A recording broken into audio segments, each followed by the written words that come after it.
No tiene ningún sentido hablar de conflicto de lenguas. Las lenguas no tienen derechos y los territorios no tienen lengua. Los titulares de las lenguas somos las personas que cada uno elija. En la calle no hay conflicto y nunca lo hubo. La sociedad gallega es muy tolerante. El conflicto se plantea cuando hay una restricción de derechos que además es innecesaria. Imponer el deber de conocimiento de una lengua es una aberración. Nosotros respetamos el gallego. Lo que queremos son los mismos derechos para los hablantes de las dos lenguas.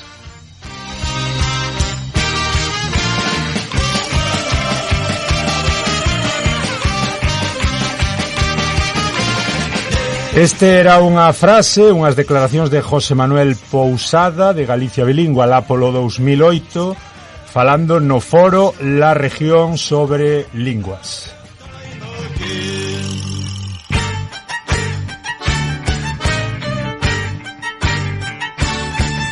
Moi boas a todos e a todas, isto é o Galiportus, e así seguimos 15 anos despois a voltas ca lingua. Estades, como digo, no Galiportus, o único programa que une Galicia e Portugal voz a voz. Hoxe falamos de lingua, de dereitos lingüísticos, falamos de usos e abusos. Benvidos.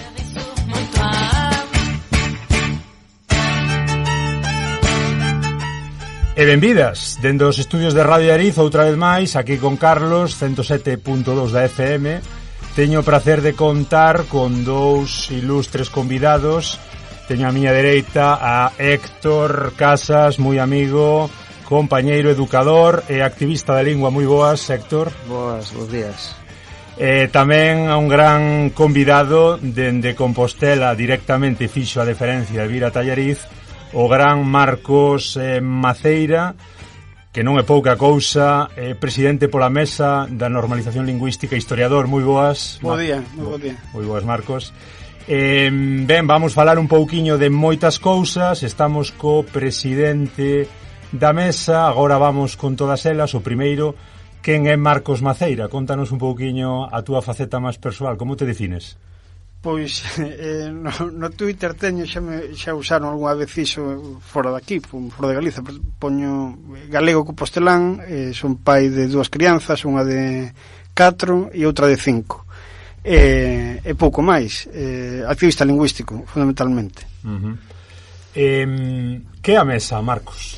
Pois a Mesa é unha entidade social que naceu no ano 86, ten, por tanto, 37 anos as súas costas, que se dedica fundamentalmente á defensa da lingua galega, non? A promover a lingua galega, nomeadamente naqueles ámbitos onde está excluída, que por desgraza son a maioría de ámbitos, non? Case acabamos antes falando de onde está a lingua galega que de onde non está. E é neste momento a principal entidade galega, social cando menos, que se dedica a isto, é probablemente a maior entidade de Galiza, cando menos en número de socios e socios, non? Que, bueno, pois tamén é o que motiva que sexamos unha entidade independente, non? Porque mesmo a nivel económico a Mesa sostense fundamentalmente das achegas de socias e socios. Cantos socios tendes? Pois alrededor de 5.000. Bueno, iso vai variando todos os días, mas esa é a cantidade, alrededor de 5.000 socios e socias, que o que fan, pois que xamos unha entidade que pode facer todos os días, sin ningún tipo de dependencia, todo o traballo que fai, que pois tamén coido con toda a humildade, que é fundamental hoxe en día para sermos un escudo protector tamén do custo da sociedade en relación á súa lingua, non? Actuamos dentro do país, falaremos logo, non, da liña do galego, de outros proxectos que temos, mas tamén a nivel internacional, non? As queixas ou as denuncias internacionais sobre a situación da lingua galega levounas ou estás levando adiante a Mesa, tanto no Consello de Europa como nas propias Nacións Unidas, non? Bueno, penso que estamos facendo cos recursos que temos, que son fundamentalmente, como dicía, o que chegan ás sociedades socias, pois tentamos multiplicarnos para estar en todos os lugares onde podemos facer algo para que a lingua galega avance. Como é o teu día a día, Marcos? Contanos un poquinho como presidente. Bueno, o meu día a día comeza como de todo o mundo, levando, no meu caso, os nenos á escola, logo xa vou directamente por local da Mesa, vou mirando as campañas e as cuestións que imos desenvolvendo, atendendo na medida do posible as queixas que hai en relación ao uso do galego e pois entrando en contacto con asociacións, colectivos de todo tipo, especialmente vendo pois que se desenvolva o traballo que temos planificado, que se vaya desenvolvendo, non? A iso dedico a maior parte da miña actividade diaria. E o organigrama un pouquiño? Pois a Mesa é unha asociación, entón ten, digamos que o órgano máximo é a Asamblea de Socios e Socias, que se reúne anualmente. Aí apróbase o informe de xestión que se presenta cada ano, o informe económico, aí dase conta da situación orzamentaria da asociación e a previsión que hai de gastos para o ano seguinte, non? Isto pois varía tamén en función do que teñamos previsto facer en relación a campañas, sempre pois coa cuestión de que hai cousas que non, por desgraza, non podemos prever tamén en relación á lingua galega, non? Porque hai demasiados imprevistos seguramente, pero porque temos que dar resposta ao día a día de moitas cuestións, non? Apróbase o plan de traballo anual e cada 3 anos escóllese unha comisión permanente. Neste momento está composta, se non me equivoco, por 12 persoas. E esta comisión permanente é a que decide tamén o traballo do día a día da Mesa. Dentro diso hai unha serie de cargos que chaman os estatutos unipersoais, que sería a presidencia, que é o cargo que desenvolvo eu desde 2014, creo. Desde 2014, sí. A vicepresidencia, que leva neste momento Elsa Quintas, que é abogada, que ademais é que se encarga tamén do Observatorio de Dereitos Lingüísticos e da liña do galego, que está dentro dese proxecto. Celia Armas, que é a secretaria xeral, e Carlos Vieito, que é a persoa que leva as zonas e un pouco a organización territorial da Mesa. E logo, a nivel das zonas, tentamos desenvolver nas principais localidades galegas pois un traballo estável, tanto o que pode ser máis concreto de cada localidade como pois o desenvolvemento das campañas nacionais, non? Como pode ser neste caso ou últimamente a que ten a ver coa iniciativa Xabarín, ou hoxe mesmo vai sair unha carta aberta aos Estados da Unión Europea para que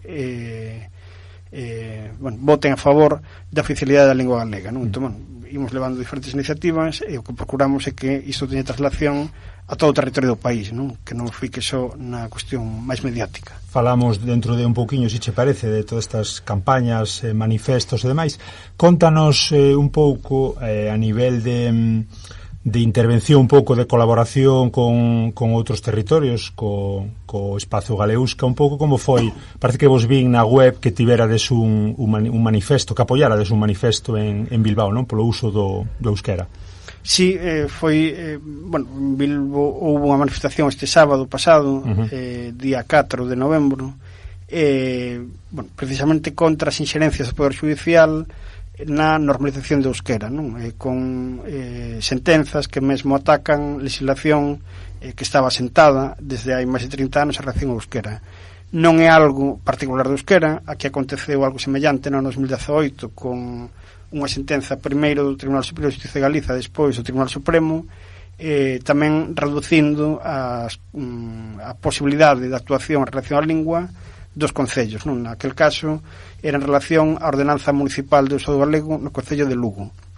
Como nós xa tiñamos nisto tamén certa bagaxe, non? Na loita contra isto, daquela houve movilizacións en Lugo que ademais foron absolutamente unánimes, porque ademais a ordenanza tamén fora aprobada por unanimidade da corporación, mesmo movilizacións na Coruña diante do Tribunal Superior de Justicia de Galiza, despois outras accións, non? Contra a sentenza do Tribunal Supremo.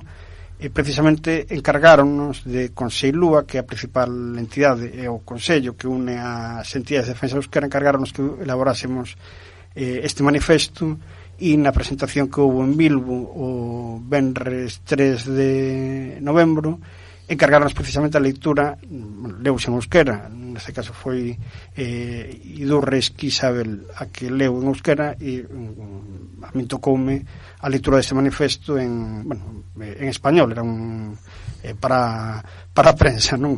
En todo caso, cun texto que compartimos plenamente, xa non só porque colaborásemos, senón porque nos sentimos totalmente identificados con esa situación de regresión que hai nesta campaña xudicial moitas veces, non, isto que se está denominando últimamente o partido xudicial, tamén en contra das linguas, non? Teño falado moitas veces co compañeiro e amigo Héctor sobre a cuestión da toponimia. Houve unha, na raíz do que estás comentando, non? Hai unha ofensiva xudicial, política e de todo tipo. Hai tamén unha asociación que é herdeira daquela famosa Galicia bilingüe, que agora parece que se pasou á versión estatal de Hablamos Español, que, bueno, con moitos memes por medio, se te lembras, Sanjenjos e demais familia, hai moita piada, moita broma sobre o tema. Estamos, bueno, eso, sempre pendientes da cuestión da toponimia. Que che parece a raíz destas campañas tan ofensivas a deturpación da toponimia dos nosos lugares, da nosa lingua? Porque creo que hai unha campaña tamén a respecto.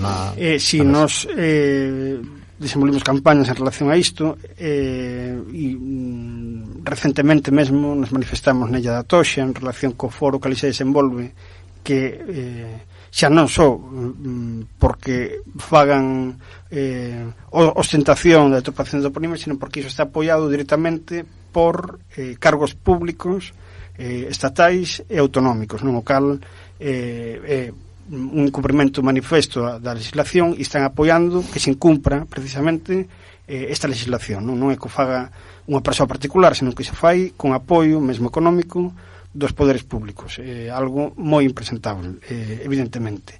En relación á toponimia, o que trae en conta é que a toponimia é parte xa non só da nosa identidade, non? Ou da nosa memoria, é que cando se ataca a toponimia, o que se ataca é a nosa presenza histórica, non? A presenza continuada da cultura galega e do pobo galego, da lingua galega sobre o territorio, non?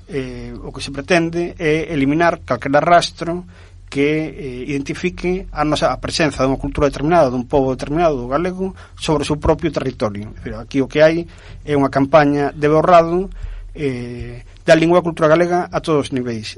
Se iso se sentar dentro de 100 anos, a xente pois pensaría como pensa hoxe en relación a moitos casos, non? Que algo sempre foi así, que o galego nunca existiu, que un lugar determinado se chamou sempre dunha maneira diferente a como a denominamos hoxe, non? Nós non queremos que isto aconteza, como non acontece na maior parte dos países normais do mundo, ou que aspiran a ser normais ou que aspiran a certo nivel de desenvolvemento. É dicir, todo o mundo quere que a súa cultura perviva, coas modificacións oportunas, evidentemente, máis que o rastro que deixou un pobo sobre o seu territorio, que iso permaneza vivo, non? Aquí hai un intento de borrado da memoria, da cultura e da lingua de Galiza. Sí, é máis ou menos como cando admitimos iglesia ou carretera como algo lóxico, digamos que son termos que se introduciron pola influencia do castelán hai 100 anos e moita xente continúa pensando que non, o normal é dicir iglesia ou carretera, algo así pasaría tamén cos topónimos, se nos deixamos de lado. Tendo en conta cal é a nosa situación hoxe, sí, non? Que non, con un descoñecemento incrível da nosa historia, cunha cultura oculta, que logo aparece o mínimo que se rabuñe un pouco, iso emerxe, non? Mais que sigue estando vetada e sigue habendo unha censura sobre nós mesmos, sobre o coñecemento de nós mesmos, que é moi abafante, non? E se iso engadimos o que ten a ver coa toponimia, que é algo que nos identifica, que empregamos todos os días, que é necesario para vivir, non? E mesmo é necesario para cuestións moi básicas do día a día. Non é o mesmo que un indique, non sei, nun paquete postal que vive nun sitio e que vive noutro, non? Pero mesmo a deturpación de toponimia xera problemas en relación a isto, non? Nós temos algunha denuncia, por exemplo, a Niña do Galego, de persoas que indican que a súa vila ou a súa aldea, que se chama de unha maneira determinada, e como non aparece no navegador escrito da maneira correcta, non hai maneira de que chegue o paquete a súa casa, pero que ademais diso perdón, que te interrumpa, ese xusto era o que quería fiar tamén, a cuestión de Google. Hai xente que aínda continúa admitindo que Google pode poñer Xinzo ou Salvatierra e que iso é o habitual, e que non te leve a Xinzo ou a Salvaterra. É dicir, cando Google ten a obriga de aquí nos entendemos que é unha cuestión que o Estado ten que aclarar a Google. Non hai, no caso galego, isto que pasa en outros territorios, non? Da dobre denominación, que se admite o nome na lingua do país. Londres, London, non. Non existe, non. Pode ser o caso de Vitoria-Gasteiz, Euskadi, sí, por exemplo, sí. ou outros casos, non? No noso caso non existe, porque a lei desde o ano 83 indica que a única forma oficial é a galega. Por tanto, é a forma que teñen que empregar as administracións públicas, que a cidadanía debe empregar, cando menos para dirixirse a estas administracións ou para ser notificada por estas administracións, etc. Temos ser implicacións na nosa vida normal, non? Google non pode entender que isto é de outra maneira, e concretamente nos entendemos que o Instituto Xeográfico Nacional é quen lle debe advertir a Google de que non pode deturpar alegremente a toponimia galega, non? Nós, por exemplo, observamos que a raíz da campaña que comezou a Mesa o ano pasado sobre isto, sobre os mapas, Apple, por exemplo, xa modificou grande parte dos topónimos que teñen correctos, e hoxe xa podemos ler Xinzo, xa podemos ler o Carballiño ou outras localidades que estaban deturpadas, pero no caso de Google algunha está deturpada a un nivel descoñecido ata agora, non? Coñecíamos ao longo da historia diferentes vagas deturpadoras, non? Felizmente moitas delas sin éxito, parcialmente algunhas pois con certo éxito tamén, mas a pesar de toda a presión que houve para deturpar a toponimia e para borrar a nosa presenza como pobo no noso propio territorio, pois hoxe mantense viva determinada a toponimia galega e a que se emprega, mas Google deturpa a uns niveis absolutamente descoñecidos, non? Do tipo de no lugar que se pode chamar Outeiriño, pois poñerlle o terito, cousas deste tipo. Cousas moi inxeniosas. Isto ben derivado, ao mesmo tempo, o argumento de Google é que empregan a Wikipedia, que é unha cousa realmente insultante. O que fai a Wikipedia é redeturpar ou pretender deturpar de novo topónimos que logo non se usan na vida normal por ninguén, pero por ninguén que viva no país, cando menos, non pode haber intencións desde fora, pero non son cousas que partan de dentro do país, veñen habitualmente de fora, e a máis cunha desfachatez que se permiten poñer isto dixe así en castelán oficialmente pois con outro tal nome, non?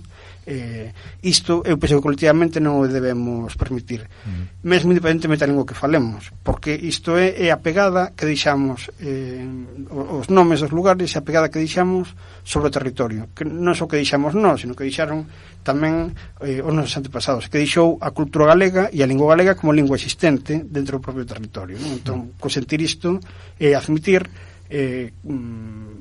ou ser cómplices da eliminación paulatina ou agora xa ás veces radical da lingua galega e admitir que se borre todo o noso pasado, toda a nosa memoria colectiva, non?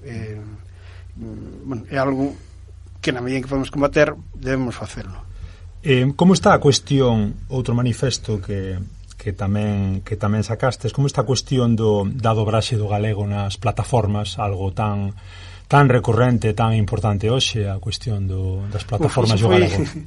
Iso foi unha loita longa. Agora acabamos de coñecer parte dos acordos de goberno para se finalmente se constitúe o goberno do Estado. Foi unha loita longa que nos levamos, ou desde Galiza tamén, que dicilo, porque ás veces parece que nos andamos detrás do que fan outros. Non adoita ser así, en este caso moito menos. Nos comezáramos coa campaña, con iniciativa Xabarín, que propuña isto, entre outras modificacións relativas á Compañía de Radio e Televisión de Galiza. Xusto despois da iniciativa Xabarín comezou o debate da lei audiovisual do Estado. Nos propuxemos unha serie de emendas que logo compartimos tamén con outras entidades de defensa das linguas do Estado e que en grande parte melloraron un pouquiño o texto, non como nos quereríamos, e noutra parte conseguimos que a lei engada que a programación para menores de 12 anos debe estar ou se debe garantir que está nas linguas propias de cada territorio, non? As linguas oficiais en cada territorio. Está como está moitas das cousas que acontecen cando se dan pasos a fora da lingua galega, está sin aplicar, non? En teoría, hoxe en día, pola disposición adicional quinta da lei audiovisual, que foi unha das cuestións que nos introducimos nesa legislación, calquera programación infantil para menores de 12 anos debe estar en galego en outras linguas, e non é nada.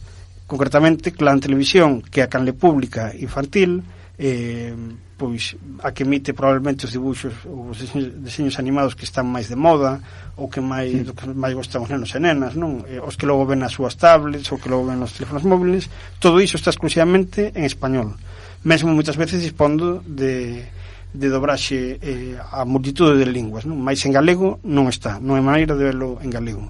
Nos agora, neste último rexurdir da iniciativa Xabarín, pedimos que se cumpra a lei.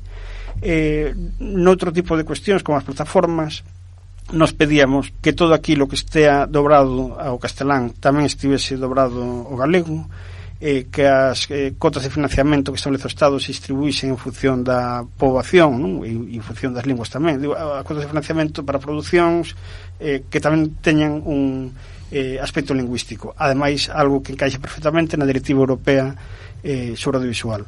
Bueno, finalmente aprobouse se non lembro mal, 1,5% para as plataformas privadas e un 2,5% de presenza do galego nas plataformas de televisión públicas. Sería un 2,5% en RTV Play e un 1,5% en A3 Media Player, etc. Non se cumpre tampouco. Agora mesmo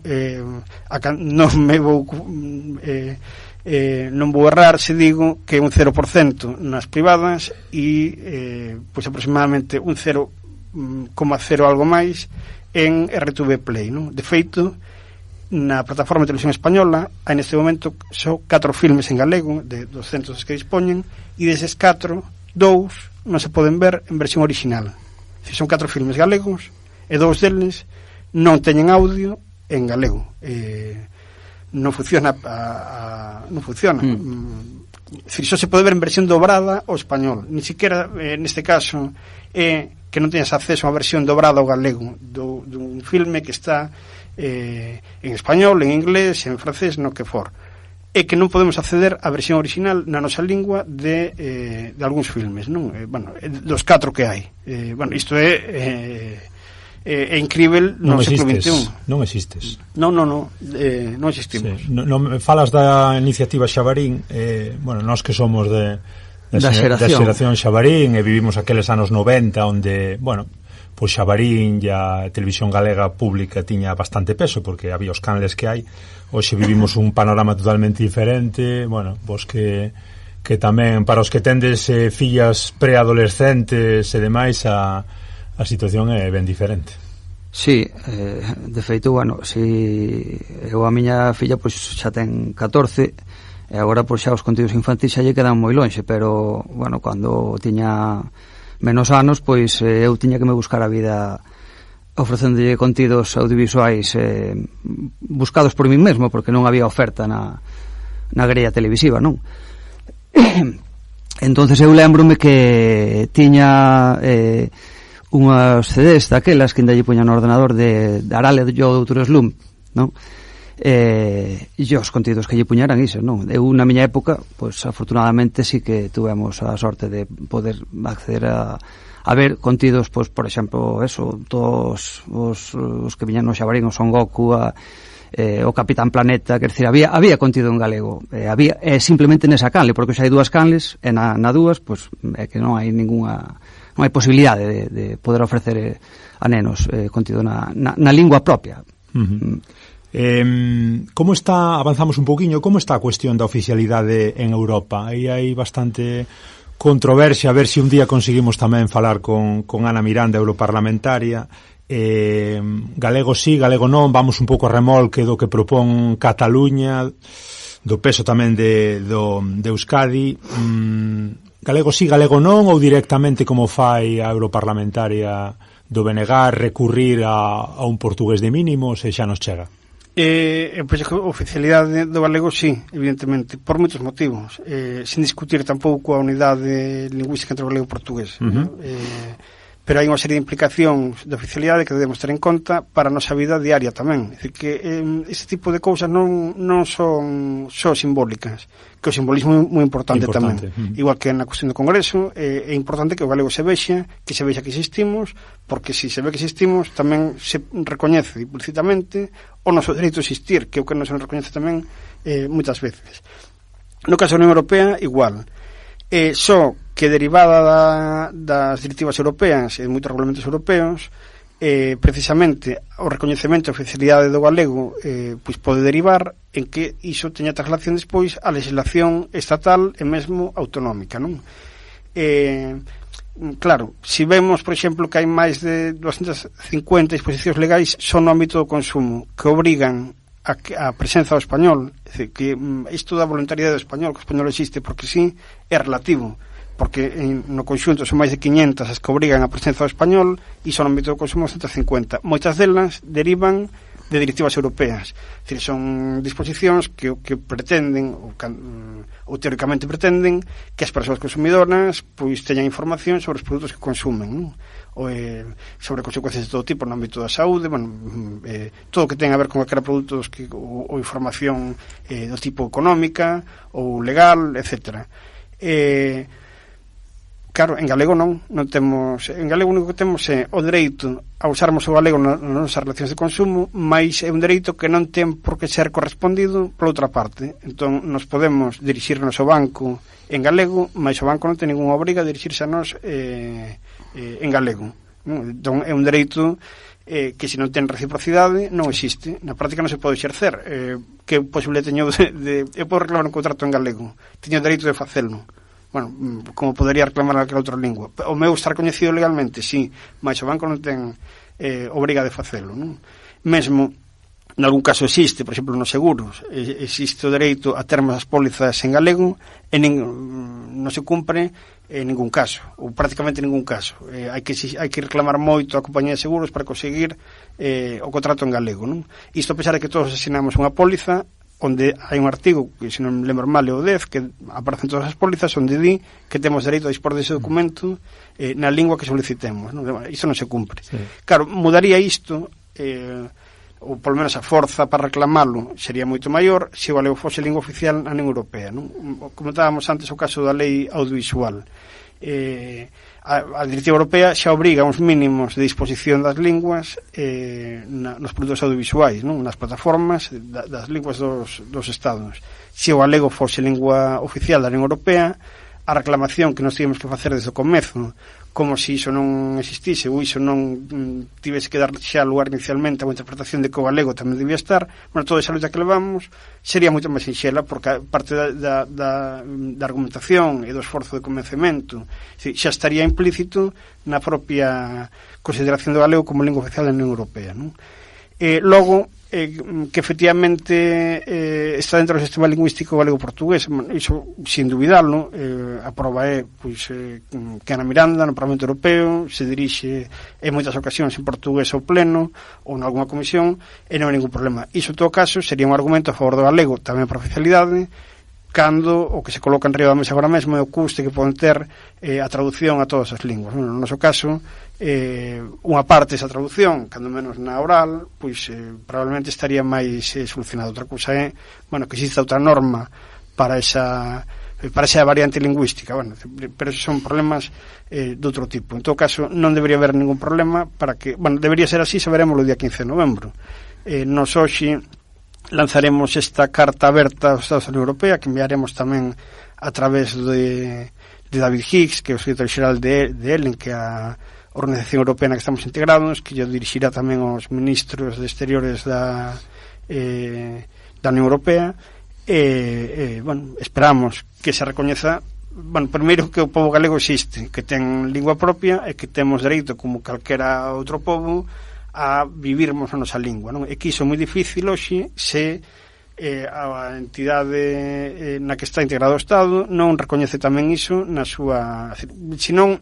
Se o galego non oficial tamén na Unión Europea, a oficialidade práctica, que xa é moi limitada no territorio galego, estaría máis limitada aínda, porque hoxe, queiramos ou non, moitas das cuestións que regulan a nosa vida diaria están condicionadas por legislación europea, ni máis ni menos, non? Entón, se esa situación favorable existe, o lóxico é que o galego sexa oficial a todos os efectos e en todo o territorio galego, e iso está limitado se non se recoñece tamén na legislación europea.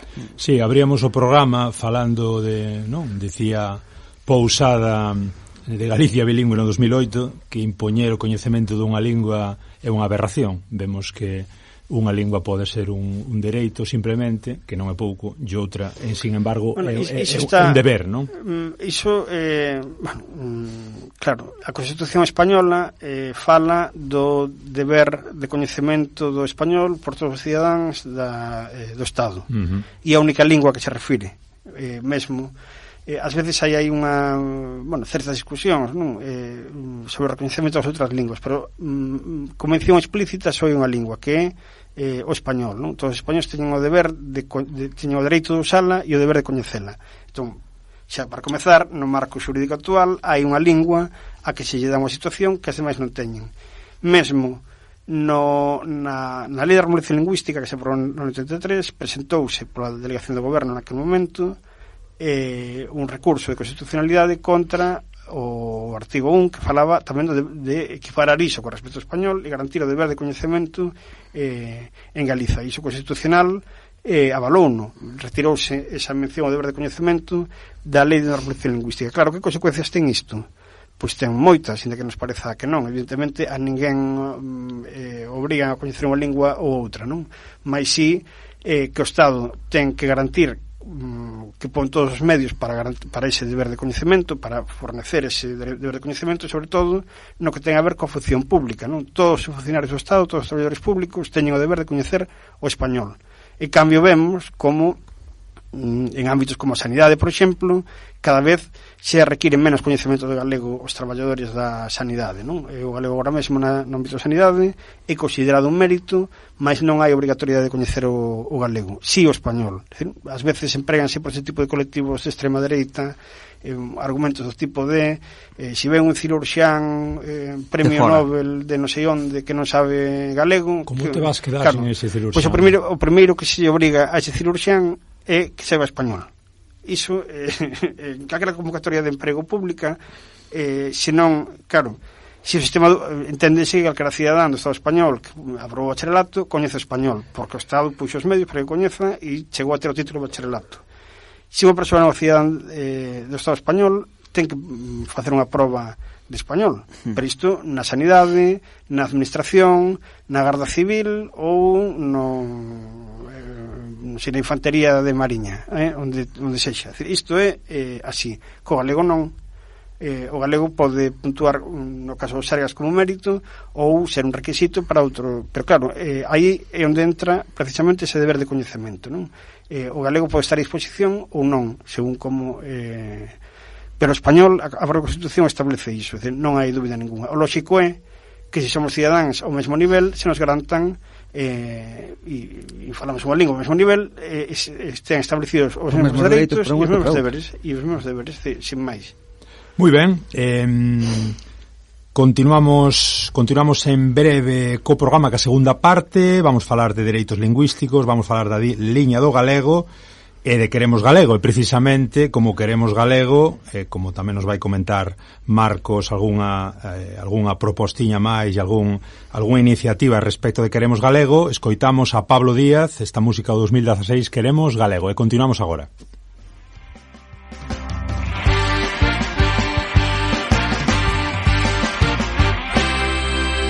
Queremos galego na terra e no ceo, queremos galego na beira do mar, queremos galego na terra e no ceo, queremos galego xa.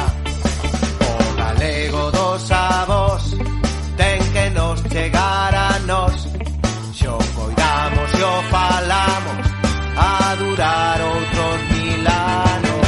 Queremos galego na terra e no ceo, queremos galego na beira do mar, queremos galego na terra e no ceo, queremos galego xa. Mais galego máis queremos, canto máis o coñecemos. Ti falas a nosa fala nunca cala. Queremos galego na terra e no ceo, queremos galego na beira do mar, queremos galego na terra e no ceo, queremos galego xa.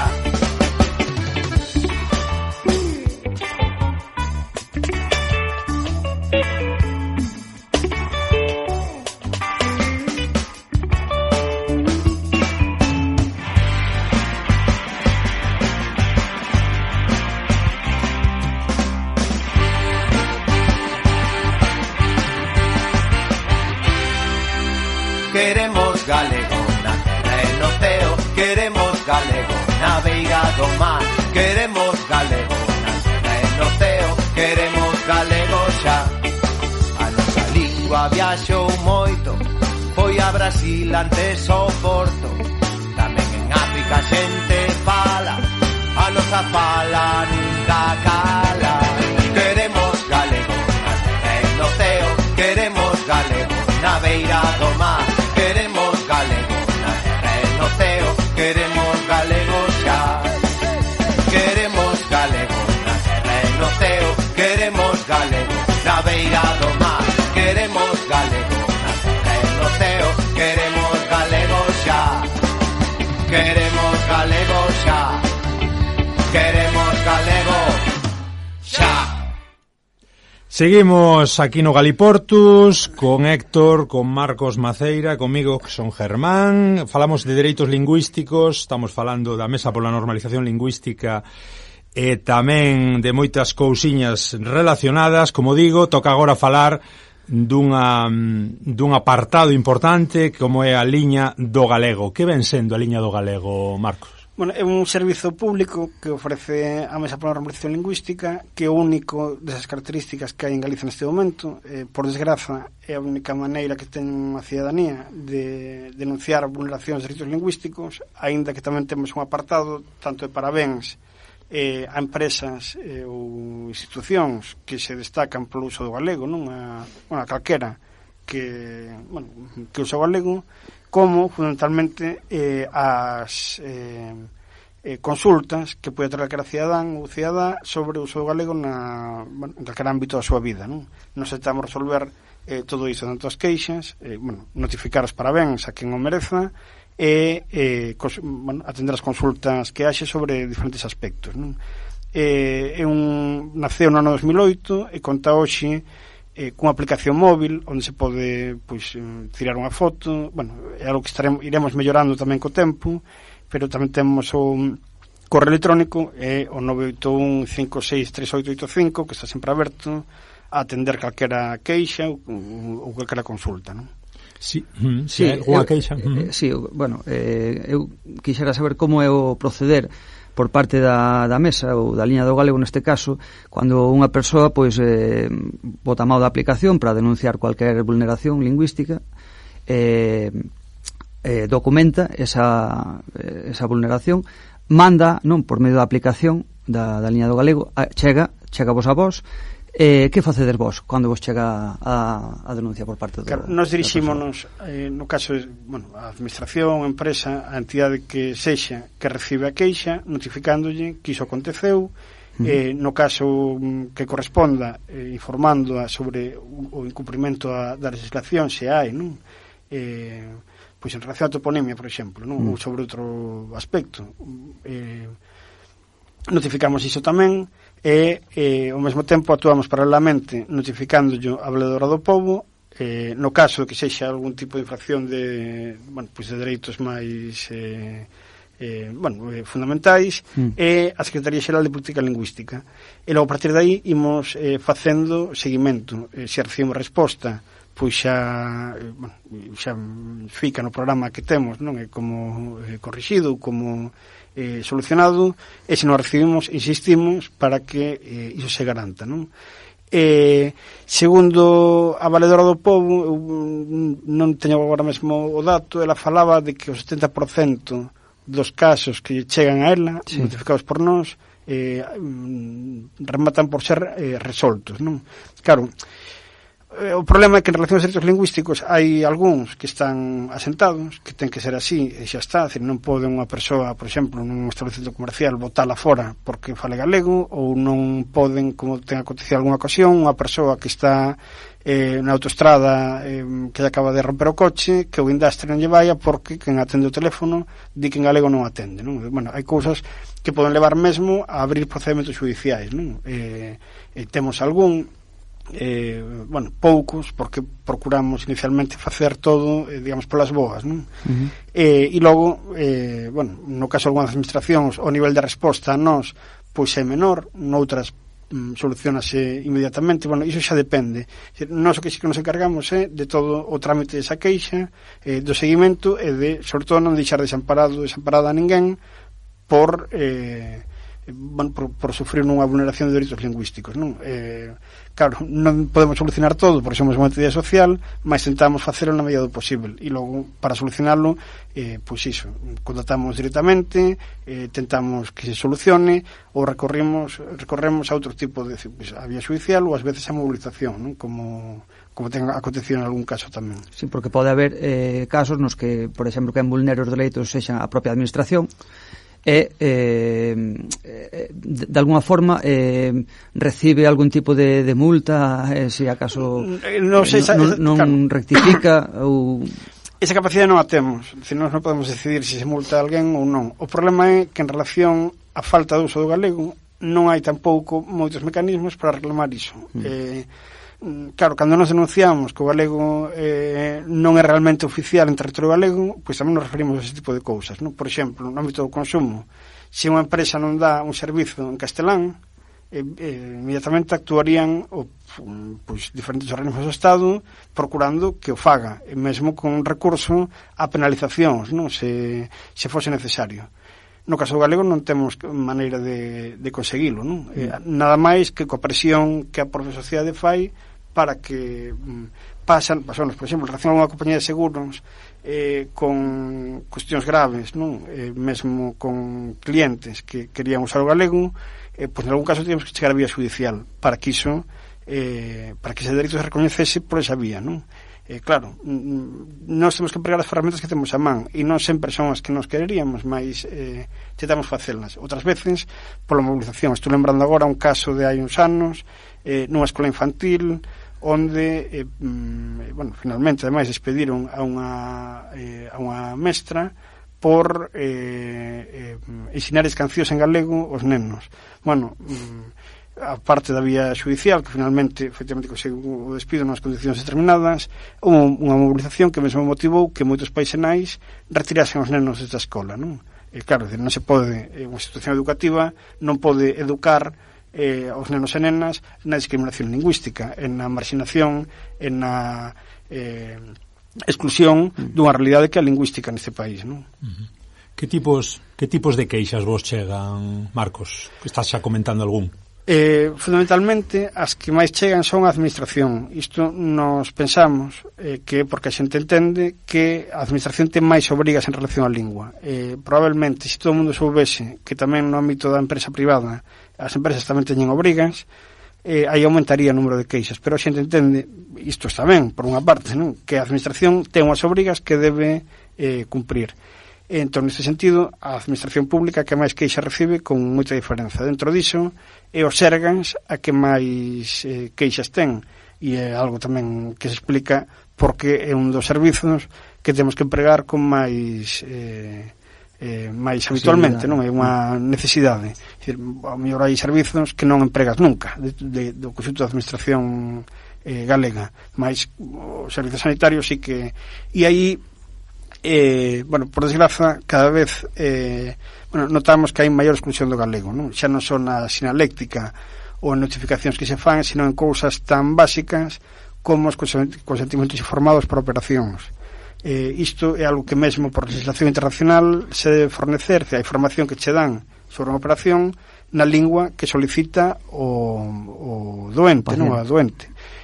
Porque independentemente da tua nacionalidade ou do que sexa, tes que saber o que vai acontecer. Isto, esses consentimentos informados, pois podes encontrarlos nos Sergas en árabe, podes encontrarlos en chinés, podes encontrarlos en español, que é máis obrigatorio, mas non en galego. E nós temos moitas queixas en relación a isto, non? Mesmo con operacións con certa gravidade. Claro, de paso que se vulnera o dereito ao uso do galego, vulnerase o dereito á saúde, non? Porque se alguén reclama que ese consentimento informado tenlo en galego, poder asinalo en galego, se tardan 2 días, 3 días, 4 días, unha semana, iso, entre unhas operacións, pode ser unha cuestión de urxencia, non? Lembro agora pois o caso dunha persoa que xa informara de que quería o consentimento informado en galego, que era, bueno, pois, para un parto, e cando chegou o momento do parto non o tiña, e preferiu esperar un pouco máis, claro, ata que xa non puido ser, e ao final acaba asesinando en español. Isto son coaccións, e son coaccións que son inadmisibles nunha sociedade democrática. Non che poden obrigar a facer algo en castelán só porque lle dá gana a alguén que ten, digamos, a tixola polo mango, non? Isto non é admisible, é unha coacción, bueno, pois xa non, evidentemente innecesaria, pero é unha brutalidade contra a lingua moi forte, non? Ao final considerase a lingua, o uso dunha lingua determinada como un capricho que corrixen por vías que non son democráticas e que forzan, ademais, moitas veces situacións. Non sempre podemos, desde logo, no caso galego, non sempre podemos escoller a lingua. Isto xa na nosa vida normal, desde que nos erguemos até que nos citamos. Non sempre podemos facer. E moitas veces, mesmo en casos extremos, se nos obriga, porque senón non se nos dá un servizo determinado, a facelo en español, non? O conocimiento informado, pois algo que pode ser, en algúns casos, moi grave, mas é o mesmo caso que falábamos dos seguros, ou en moitos servizos que hoxe son necesarios por vía telefónica ou por vía directa, porque precisas algo, non sei, nas notarías, que un espazo onde tamén se vulneran moitos destes dereitos, non? A mí mesmo ten-me acontecido problemas en notarías. Claro, se un vai pedir unha hipoteca, lle fai falta ter inmediatamente un papel do notario, esperar a que o notaria traduza ou faga o que xa tiña que facer inmediatamente ao mesmo tempo que se fai en español. Iso pode supor pois outro tipo de problemas co banco, ou mesmo, non sei, pasou agora recentemente en algún caso, pois que suben o tipo de xuro no tempo que estás esperando claro, bueno, son prexuizos. Claro, non podemos pretender que as persoas que falamos galego, queremos vivir en galego, estar todo o día con a espada na man, non? Por iso, de alguma maneira, existe a mesa tamén, ou a mesa vela por estes dereitos lingüísticos, aínda que non sempre é posible solucionar todo, porque hai un marco xurídico, un marco político que non atende a esta realidade e que non dá solucións tamén para esta realidade. É unha loita continua desde que te ergues ata que te deitas, non? A un pouco a espada que comentas. Que podemos ou que se pode facer ante mensaxes galegófobas nas redes? Ten o liño do galego algunha marxe de actuación? Estamos agora precisamente planexando unha serie de cousas contra isto, pero eu penso que hai que contestar a calquera agresión, claro, evidentemente contestar con formas civilizadas, porque nós temos formas civilizadas que os inimigos do galego non teñen e históricamente non tiveron, sempre pregaron con bastante frecuencia a violencia en contra do galego tamén, non? Pois disto fala, por exemplo, o libro negro da lingua galega de Carlos Callón, non? Non temos que recorrer a iso, mas sí contestar, sobre todo no que ten a ver con isto das fake news, tamén para aclarar que moito que se di sobre o galego é sinxelamente mentira, non? O caso que comentábamos antes de se un cirurxán premio Nobel pode operar aquí ou non se non sabe galego. Claro, bueno, hai unha realidade que a xente terá que saber, non? O que non pode operar se non sabe castelán. Se non sabe galego, aquela pode facer o que queira. Se non sabe castelán, non. Bueno, hai que contestar a estas cuestións, non? Bueno, e facerlo ben. Que lle dicimos ás persoas que se preguntan, vale para algo queixarse? Bueno, valer vale, aínda que non sempre ten solución inmediatamente. A non se nos gustaría, no, que falábamos antes das multas, claro, bueno, unha cosa como deberían ser as cousas e outra como son, pero vale, bueno, porque pouco a pouco se van modificando certas cousas, non? Comentábamos antes tamén de Apple, se non nos chegamos a queixar, se non chegamos a coller unha serie de sinaturas, a mover un pouco isto, Apple seguiría hoxe turpando a toponimia galega como facía hai un ano, non? Ainda que hoxe mantén algún topónimo errado, por exemplo, víamos hai pouco Villa García, bueno. Ou a Cañiza, mismamente, que está tan extendido. Claro, realmente teria que ser a Cañiza. Claro, sí.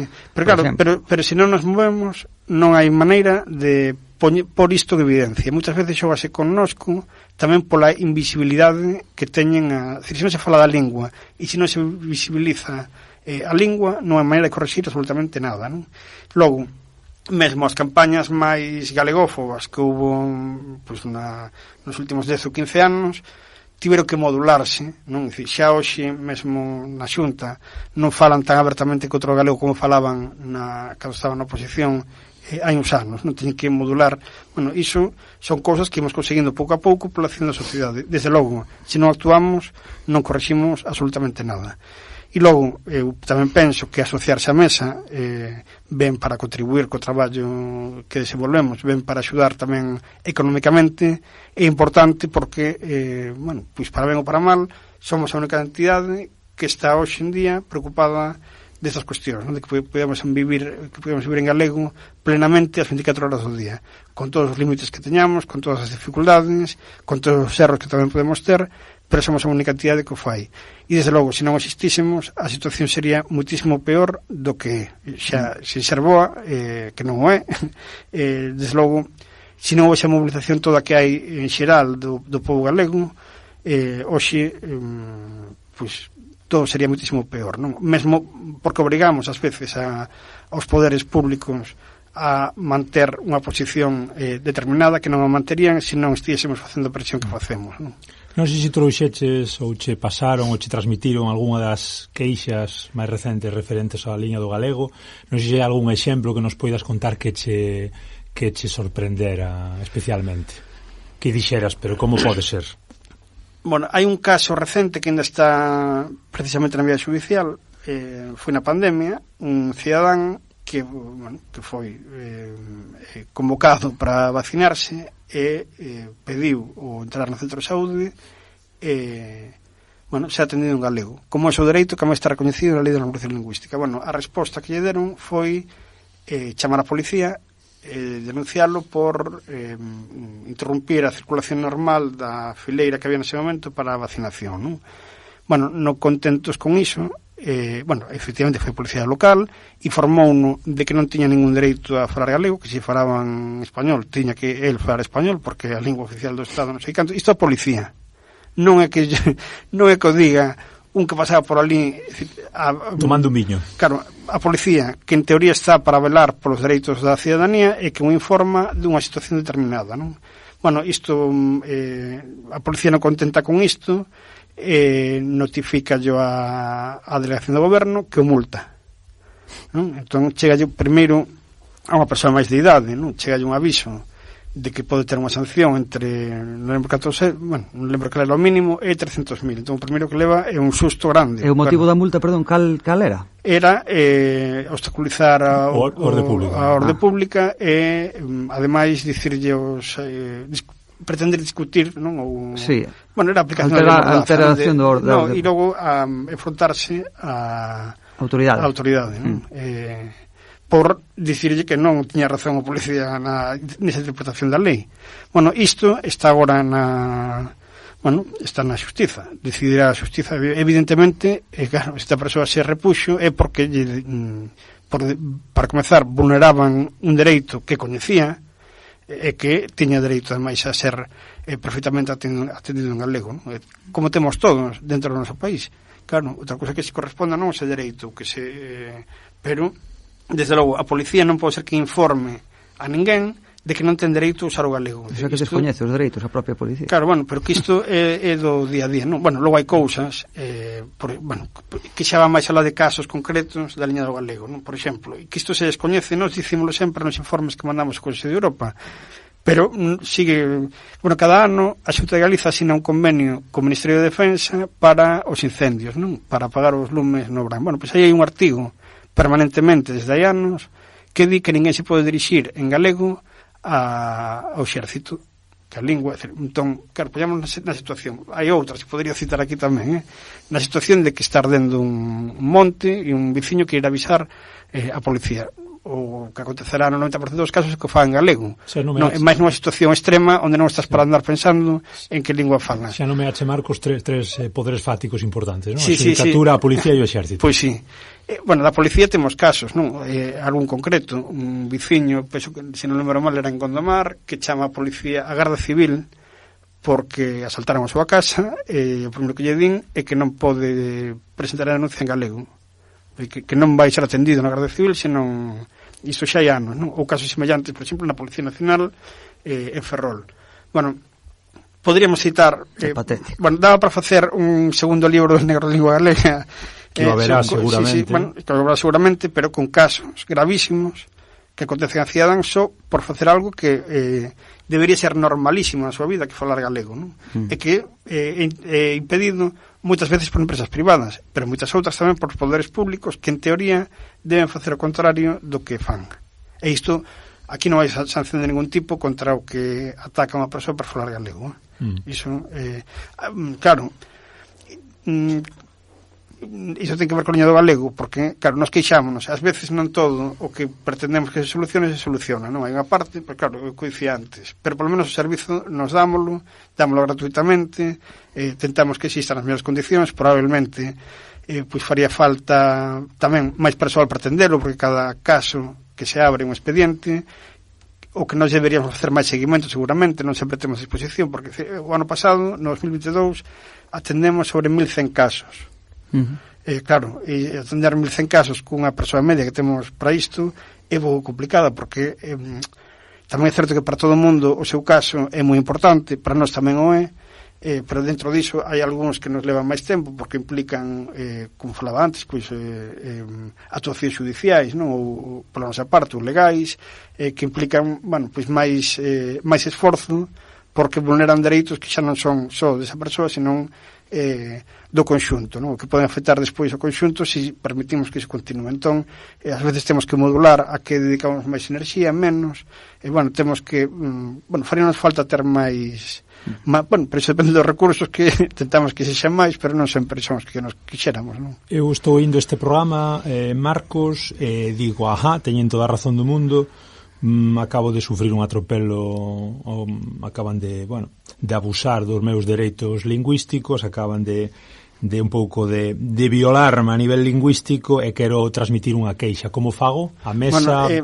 Temos, porque agora se pode dirixir a liña do galego con NH, liña do galego @mesa.gal, o teléfono 981 563885, ou tanto para Android como para iOS hai unha aplicación móvil que se busca liña do galego. Perfecto. E aí está, por esas tres vías, ou nas redes sociais, está tanto Twitter, a mesa NL da mesa, como de liña do galego tamén, ou Facebook, Instagram, por la cara vía, nos atendemos inmediatamente iso. Falabas dos poderes fácticos, e imos ir xa camiñando cara ao final deste programón. Como é a relación da mesa ca Xunta? Non vou dicir inexistente, sobre todo con política lingüística. Non temos ningún tipo nin de acordo, nin de convenio, nin artellado ningún mecanismo de colaboración. Logo, evidentemente, para algunhas cuestións, como se comentaba antes da liña do galego, pois temos que comunicarnos, porque, queiramos ou non, é quen ten as competencias para en materia lingüística, mais evidentemente a nosa relación é de discrepancia absoluta ou prácticamente absoluta en todo o que ten a ver con política lingüística da Xunta, non? Que non se centra en garantir a disposición de galego en todos os ámbitos, mais ben centrase no contrario, e nomeadamente no ámbito da sanidade, falábamos antes, de educación, non? Hoxe xa non é que haxa un decreto contra o galego no ensino, e que mesmo ese dereito nos mínimos que ten incúmprese a través, por exemplo, de plataformas como Disgal, non? Que non fornecen materiais didácticos en galego, mesmo en materias onde o uso do galego é obrigado. Entón, esta situación que temos hoxe é un exemplo, non? Poderíamos citar outros moitos. O uso continuado do español por parte do presidente da Xunta, que é unha cousa que comezou Feixóo, sobre todo despois da pandemia, agora está máis normalizado. O uso do español por cargos públicos desde direccións xerais, claro, isto cando a Xunta é quen ten a obriga legal de promover o galego. É dicir, non é que sexa unha opción voluntaria de cada un dos directores xerais, os secretarios xerais ou o presidente da Xunta, é que a súa obriga estatutaria é a de promover a lingua galega. Xa me dirán como se promove a lingua galega se non son capaces nin de usala, non? O cal tamén fala de do que se identifican co país. En relación co que decías tú no ámbito educativo, queria facer unha pregunta. Todos aqueles institutos, colexios que teñen aprobado un proxecto un proxecto lingüístico, evidentemente teñen a obriga de polo en práctica. Se eso non se fixera, porque eu teño constancia de que certos centros públicos, xa non digo privados, senón públicos, en certos centros públicos non se fai, como é a maneira de actuar nestes casos? Nos xa estamos facendo relación a algún centro que nos chegou queixa a través do Niño Galego. Bueno, son estes casos que mellor precisan tamén máis que nos implican máis, non? Que pois outros que mellor é máis mecánico, non sei, unha denuncia de toponimia ás veces é só notificar a administración e corrixe inmediatamente. Nestes casos precisa algo máis. Pero sí, vamos, é obrigatorio que cumpran co proxecto lingüístico de centro. Non estamos con algún caso, bueno, que se notifica a inspección, bueno, primeiro a dirección do centro, para que teña coñecemento de que hai malestar con iso, non? E a propia inspección educativa. Logo, claro, aí xa que actúen, ainda tendo obriga ou non actúen. Nós agora estamos a raíz dunha xornada que tivemos en Allariz precisamente o ano pasado. Vai sair sair agora xa o material todo tamén de Familias polo Galego, o que creemos que é fundamental a parte da, digamos, a denuncia burocrática, que as familias se organicen tamén para defender isto, non? Porque ás veces son casos, nos coñecemos un caso recente onde unha profesora dixo na aula pensando que non ia ter oposición, porque ás veces atúase cun nivel de impunidade pensando que isto é xeralizado no conxunto. Dicía que la ia dar a aula en español e que o libro de texto estaba en galego porque era obrigatorio, pero que animaba ao alumnado a queixarse a xunta de que o libro de texto, isto non o conseguiu, non? Hai situacións, ás veces parecenos que estamos moi mal, non? Pero a xente reponse a iso, non? Mesmo en ambientes onde maioritariamente pode haber que sexa maioritariamente castelán falantes, pero ainda dentro diso a xente non renega da súa lingua, e mesmo a pais e nais gustalles ou queren que os seus fillos coñezan o galego. Tamén se decatan de que é moi difícil coa situación no ensino, coa situación audiovisual, que é algo moi complicado, non? Pero, para responder así sinxelamente, dirixirse a nós sería... sí, evidentemente. E pensas que dentro da propia dirección do centro deberase, non digo facer de vixiantes, estar constantemente aí con lupa a ver se cumpre ou non, ou sí, pero o que digo é que desde a propia dirección dun centro público de ensino sí se deberá estar máis en riba de que se cumpra a normativa para velar, porque... A ver, eu penso que en xeral sí que se está, en xeral. Logo, hai casos onde, pois, efectivamente isto acontece, e son casos con nivel de impunidade tamén alto, non? É certo que non podemos converter os centros de ensino seguramente en lugares de vigilancia de todo o mundo, isto é imposible, non sei se, presenta moitas dificultades, pero todo o mundo ten que ser consciente de que calquera documento que sae do centro, que está aprobado polos órganos do centro, polo claustro, polo consello escolar, por inspección educativa, é para ser cumprido. Non é, claro, porque isto cando acontece precisamente do lado onde menos acontece, que é do lado máis favorable ao galego, actúa inmediatamente, aí non hai dúbida, non? Claro, e ademais a lingua en teoría, a lingua da administración educativa é o galego, non? Dicir que isto afecta non só a lingua das aulas, senón a moitas outras cousas que non sempre se cumpren, é certo, pero que, e evidentemente a dirección, nos neste caso, porque xa temos algún caso, dirixímonos á dirección do centro, á inspección educativa, para que corrixan isto. Ás veces se consigue, afortunadamente, como no caso que comentaba agora, non? Corrixiuse e esta persoa deixou de actuar así.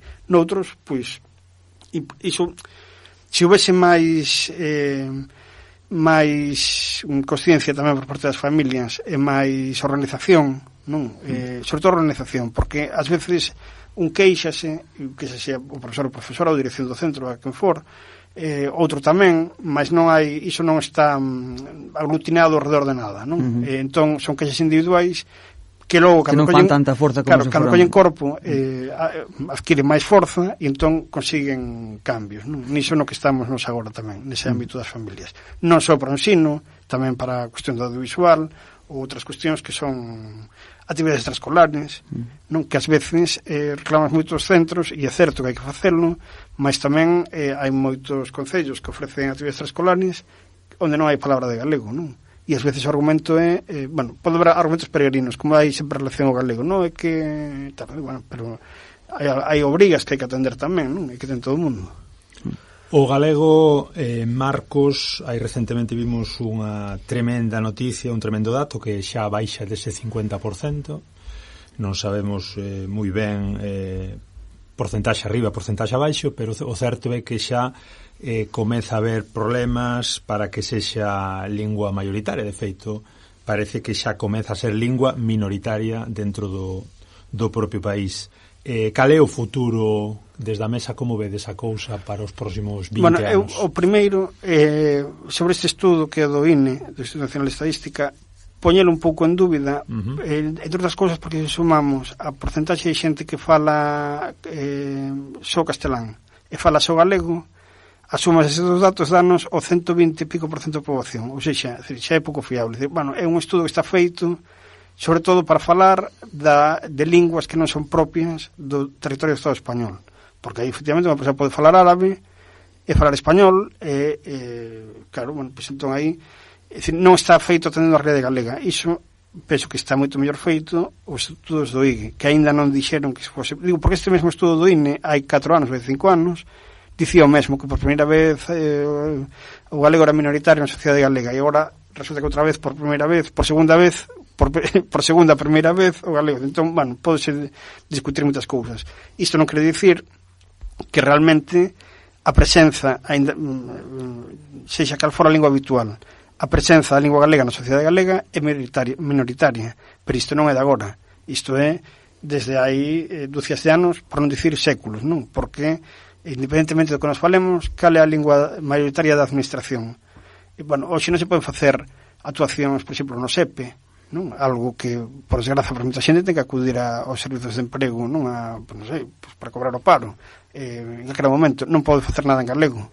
Na Seguridade Social, en Facenda hai moitos impostos e moitos impresos que non se poden facer, ou atención, que non se pode facer en galego. Non é fácil recibir unha multa en galego, digo, xa incluso no que nos afecta a nos negativamente, non? Bueno, a hora de morrer. A hora de morrer, decir, bueno, xa non falamos de vivir, que iso, claro.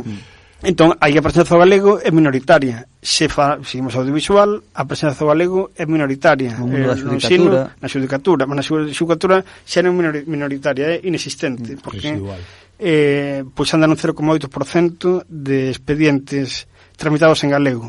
Bueno, 0,8%, es decir, que xa podemos poñer un 1% para redondear, pero non estaríamos dicindo a verdade, non?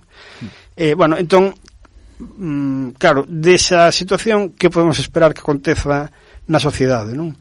Ao final, querer vivir en galego conscientemente, pois implica unha serie de cousas que non, bueno, que poden levar mesmo a frustración, non? É perfectamente comprensible. O deseável é que non, é que todo o mundo pois se organice, que todo o mundo combata iso e facelo con pois que se vexa tamén corpo social, pero esa situación ven derivada de algo, que o galego xa minoritario e non da agora na maior parte dos ámbitos da nosa vida, non porque o uso social sexa un ou outro, non? O caso da xustiza, se o IGE fala do 50% e o INE un pouco menos, pero bueno, de persoas que falan habitualmente galego, moi maioritariamente galego na súa vida, como se entende que a xustiza só use no 0,8%? E que só usan os servizos a xustiza as persoas que falan castelán? Ou os que falan galego non teñen xa posibilidade de acceso? Bueno, claro, non se corresponde con nada a realidade, pero que o mesmo dato, que uso do galego hai na radio? Ou no xornal, ou na televisión, ou calquera, podemos decir calquera cousa, correspóndese con ese uso social maioritario que anda pola metade, non se corresponde con nada. Entón, as consecuencias que por onde hai que ver as cousas son esas. Pero tamén hai datos para a esperanza, que eu penso precisamente no estudo do IGE. É un dato que parece que só collemos nós, o mellor porque tamén buscamos esperanza, non? Pero é o do número de persoas que escriben sempre en galego. Para nós iso é moi relevante porque indica un acto consciente. Non é que fale galego porque é a lingua que fala na súa casa, fala e logo muda cando vai a un sitio e muda cando vai a outro, non? O acto de escribir en galego sempre indica consciencia. Entre outras cousas porque non sempre é posible facer isto, non? No caso de Facenda, por exemplo, ou nas notarías, decir, bueno, son actos que onde ti mostras a vontade de que calquera cousa que saia de ti estea en galego, e ese dato está mellorando, un dato que vai e leva nos estudos do IGE vai mellorando ano a ano. Agora, se non lembro mal, anda polo 15%, non é mayoritario, non moito menos, pero un dato que se pasou do 10 hai 15 anos e se está no 15, bueno, vai aumentando moi, a consciencia sobre a situación do galego aumenta. E outro dato que veremos se asenta no próximo estudo do IGE, que se publicará, supoño que en decembro, ou xaneiro, é o de pais e nais que se dirixen en galego aos seus fillos e fillas, porque iso tamén indica o futuro do galego. E despois de moitos anos de caída, parece que remontou da última vez. Moi pouquiño. Pero, bueno, anda perto do 30%, que para a situación que temos, pois, nosotros, claro, os que temos fillos, pois, a mellor, non sempre que ti fales galego aos teus fillos implica que les vayan a falar galego, pero, desde logo, se non se fai, a dificultade de que volvan ao galego é maior, non?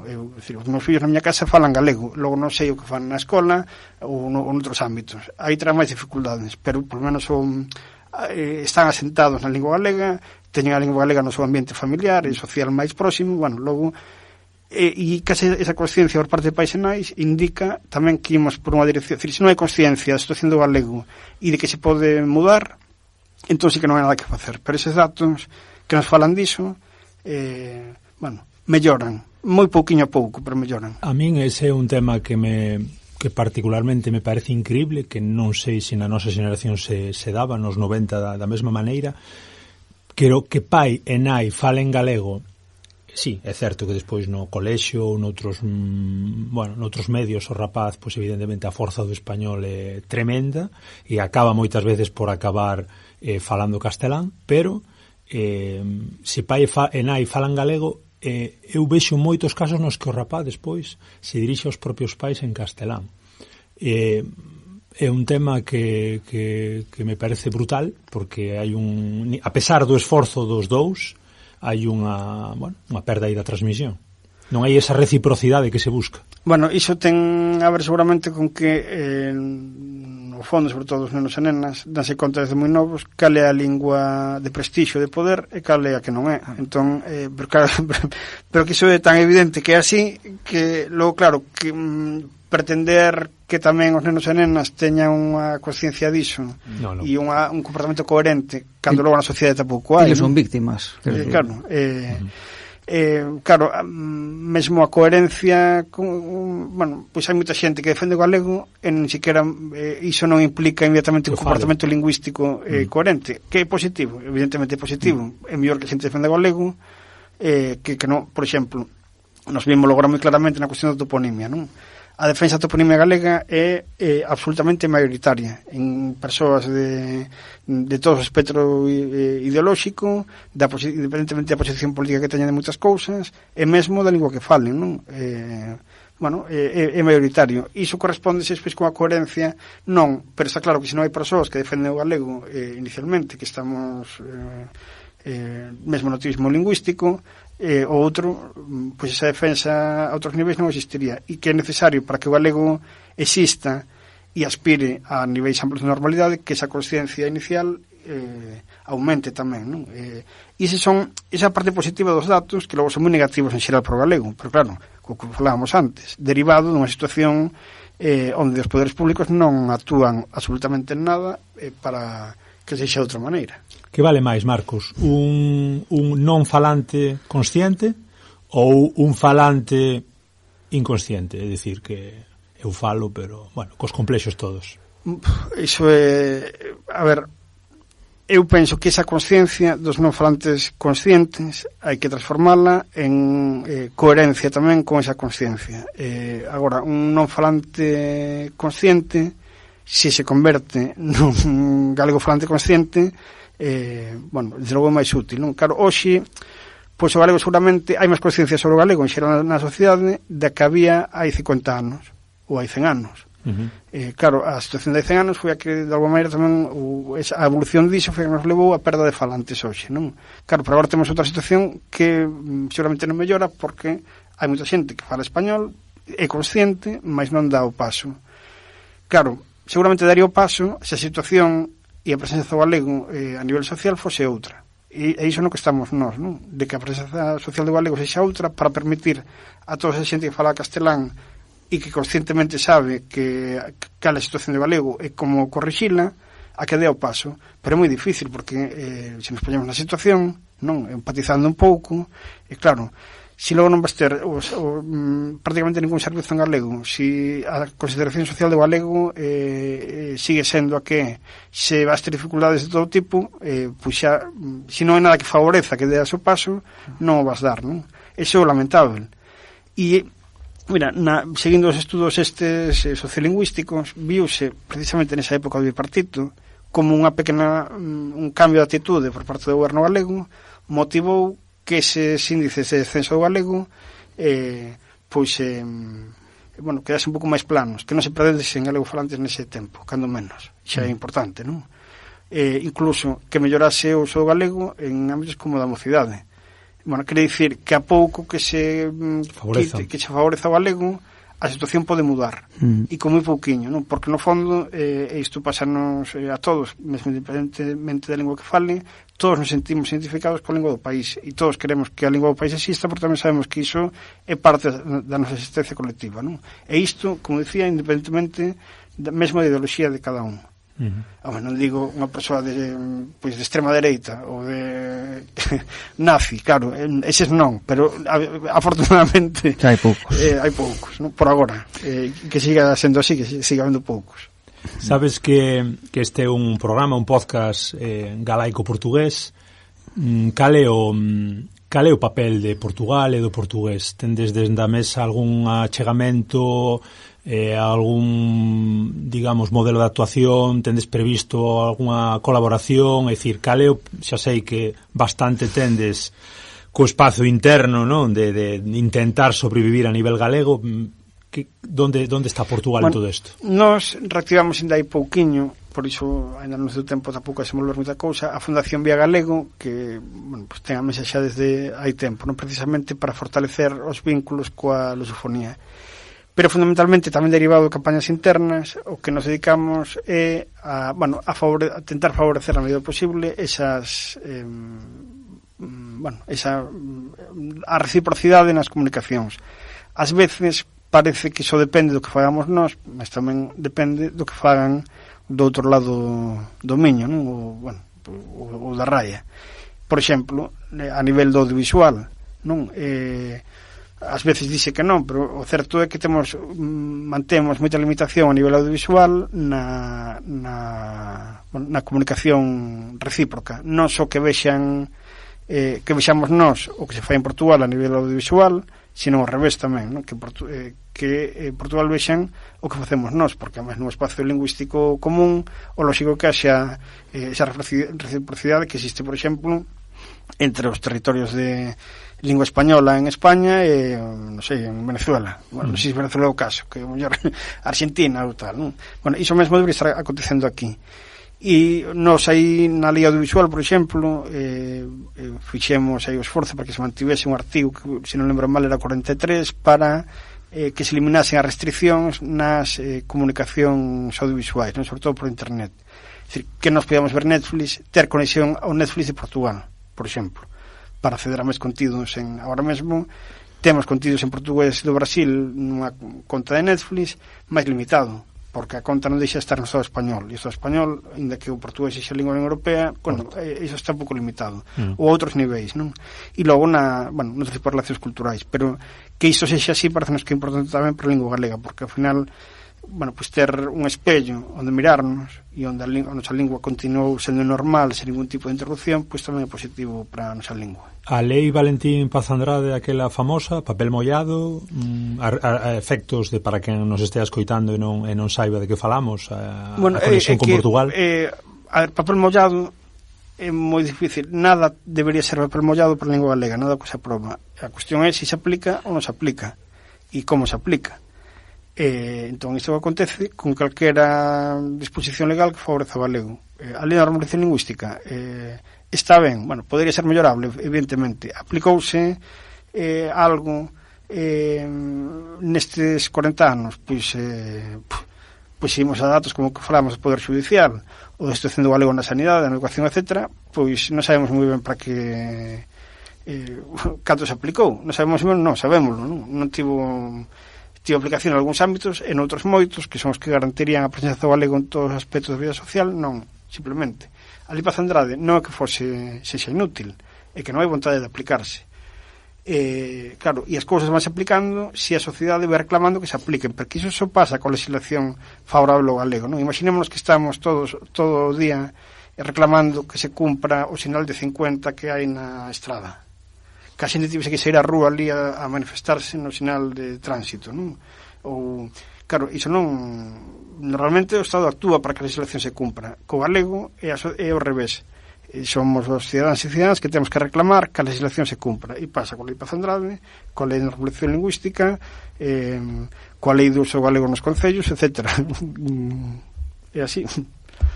Sí, Héctor, non sei se tes algo máis por aí. Non, nada, eu teño aquí así pois apuntamentos un pouco así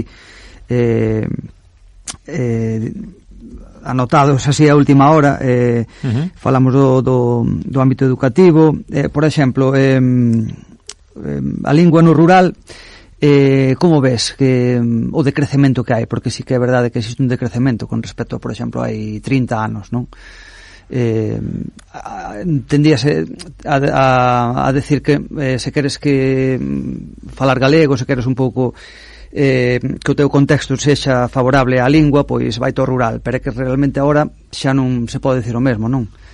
Non, eu penso que no rural, no que está vencellado a actividades pois tradicionalmente vinculadas ao rural, que iso tamén está modificándose, cando non desaparecendo, entón tamén modifícase unha serie de cousas que van moito máis alá diso, non?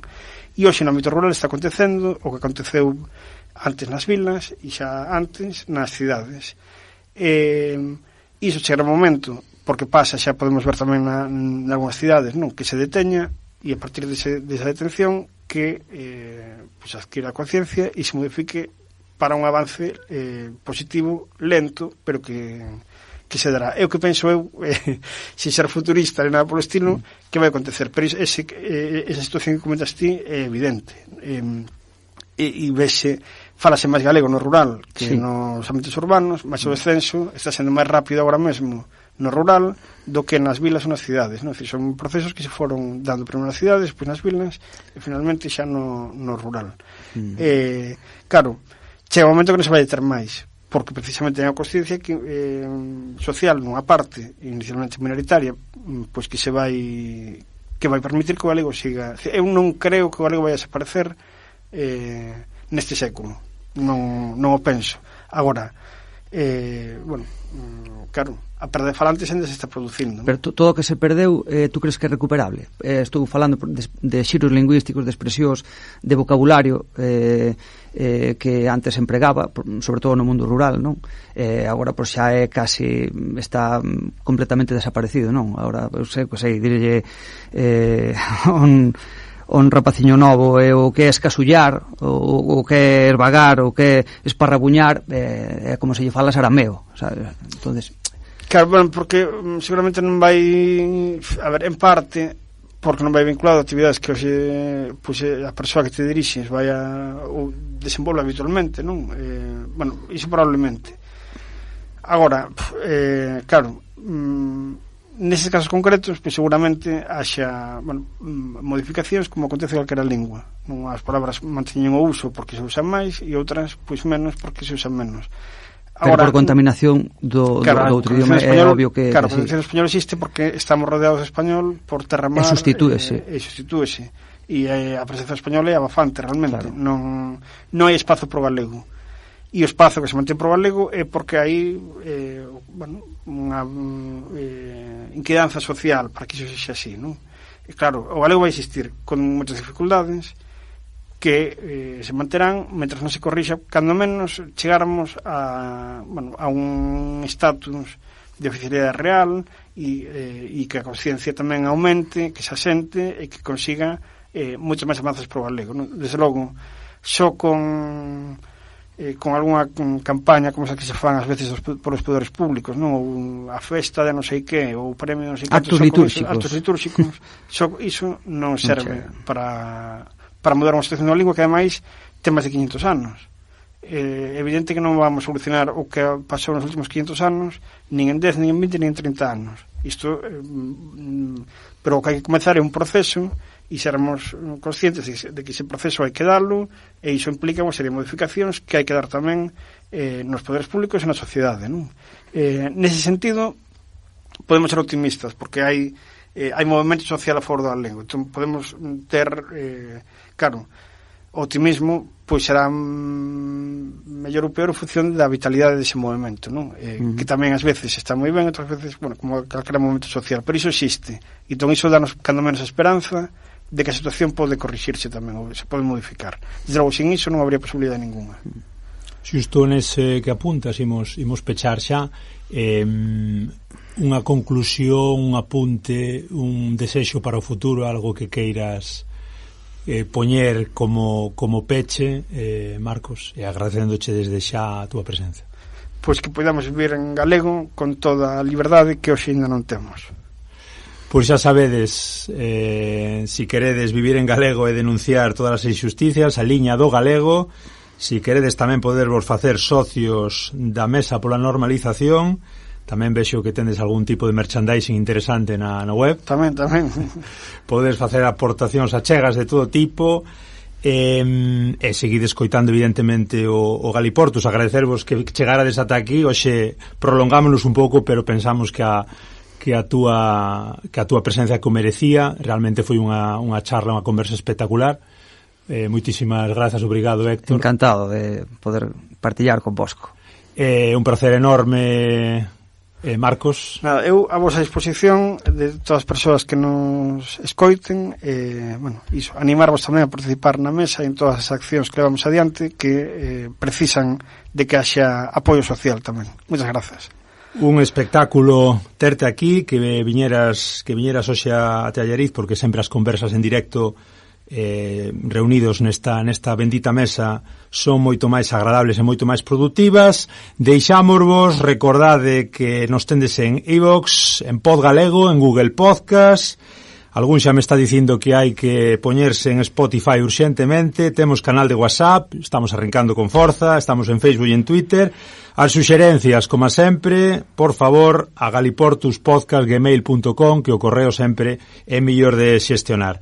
Deixámosvos até a próxima cunha música, un clásico en honor á mesa e en honor a aquel maravilloso xabarín dos 90, aquela xeración. Estou na lavadora. Graciñas, chao, chao.